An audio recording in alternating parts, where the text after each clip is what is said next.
యోసేపు ధర్మశాస్త్రాన్ని నమ్మినోడట. హల్లెలూయా. పాత నిబంధన గ్రంథ లెక్క ప్రకారం ధర్మశాస్త్రం అంటే మొదట 5 కాండాలను ధర్మశాస్త్రం అంటారు. అంటే దేవుడి మీద నమ్మకాన్ని పెంచుకున్నాడని అర్థం, దేవుడి మీద నమ్మకాన్ని పెట్టుకున్నాడని అర్థం, దేవుడంటే అపారమైన నమ్మకం అని అర్థం. దేవుడంటే ఆయన మాటే వేద వాక్కు అనుకున్న వ్యక్తి. దేవుని మాట వల్లే నేను బ్రతుకుతున్నాను, ఆయన మాట శ్రేష్టమైంది, ఆయన మాట నమ్మదగింది, ఆయన మాట అద్భుతమైంది అని నమ్మినోడు. దేవుని స్తోత్రం చెప్పండి. దేవుణ్ణి నమ్మినోడు ఏ రోజు అనాదిగా మారడు. దేవుడి మీద ఆధారపడినోడు ఏ రోజు అనాదిగా ఉండడు. దేవుడి మీద డిపెండ్ అయినోడిని దేవుడే సహాయం చేస్తాడు. దేవుడు కొరకు జీవించాలనుకున్న వాడికి దేవుడే చెయ్యి ఇచ్చి నడిపిస్తాడు. నువ్వు జారిపోవచ్చు, కానీ జారిపోతున్న నిన్ను చెయ్యి పట్టుకున్నవాడు ఆయన. హల్లెలూయా. నువ్వు నమ్మకంగా దేవుడి దగ్గర ఉంటే, నువ్వు నమ్మకంగా దేవుడి దగ్గర జీవించగలిగితే, నీ నమ్మకత్వాన్ని ప్రభు దగ్గర ప్రూవ్ చేసుకోగలిగితే దేవుడు నీ పక్షాన ఉండి కార్యం జరిగిస్తాడు. హల్లెలూయా. అందుకే ఈరోజు మనందరం నేర్చుకోవాల్సిన పాఠం ఏంటంటే, యోసేపులో ఒక ఆత్మీయ పాఠం, దేవుడి మాట అంటే చాలా విధేయత చూపించాడు. ఈరోజు దేవుని సేవకుల మాటకు విధేయత చూపిస్తున్నారా? ఎంతమంది విధేయత చూపిస్తున్నారు ఈ రోజున? దైవజనుడు మాట అంటే ఎంతమందికి విధేయత ఉంది? ఎంతమందికి వినయం ఉంది? ఎంతమందికి ఈ రోజున విధేయతతో కూడిన జీవితం ఉంది? యోసేపు దూత మాట్లాడగానే దేవుని మాట అని తెలుసుకోగానే విధేయత చూపించాడు.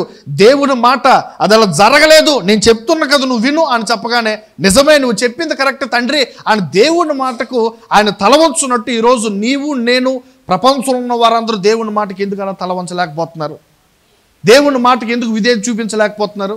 బహుశా నీ జీవితంలో ఆశీర్వాదాలు కలగకపోవడానికి దేవుని మాటకు విధేయత చూపించకపోవడమేమో. ఈరోజు ప్రత్యేకంగా దేవునితో మాట్లాడుతున్నాడు. ఆయన మాటకు విధేయత చూపించాలి, ఆయన మాటకు లోబడాలి, ఆయన మాటను చెవిని పెట్టాలి, ఆయన మాటను మన హృదయంలోకి తీసుకోవాలి. ఆయన చెప్పింది చెప్పినట్టు మనం చేస్తే మూసుకుపోయినటువంటి ద్వారాలు దేవుడు తెరుస్తాడు. హల్లెలూయా. ఎప్పటి నుంచో నువ్వు ఎదురు చూస్తున్న ద్వారము తెరవబడుద్ది. ఎప్పటి నుంచో సరళం చెయ్యబడలేని దారి మార్గం నీ కొరకు దేవుడు సరళం చేస్తాడు. హల్లెలూయా. బహు కొద్ది కాలం ఇరుకుగా ఉండొచ్చు, బహు కొద్ది కాలం ఊహించిన సంఘటనలు ఎదురవ్వచ్చు, బహు కొద్ది కాలం నువ్వు అనుకున్న పరిస్థితులు నీకు ఎదురు పడవచ్చు. కానీ ప్రతి పరిస్థితికి సమాధానం ఆయన దగ్గర నుంచే నీకు రావాలి, మనుషుల నుండి కాదు. నేను ధైర్యపరచువాడు, నేను ఆదరించువాడు, నేను దీవించువాడు, నేను గొప్ప చేసినవాడు, నీకున్న దానిలో ఉన్నత స్థితిలో పెట్టడానికి దేవుడే ఆ కార్యం జరిగించాలి. చెల్లించాలి అంటే దేవుని మాటకు విధేయత చూపించాలి. యోసేపు విధేయత చూపించాడు. నీ భార్యను చేర్చుకోవడానికి నువ్వు వెనుకాడొద్దు.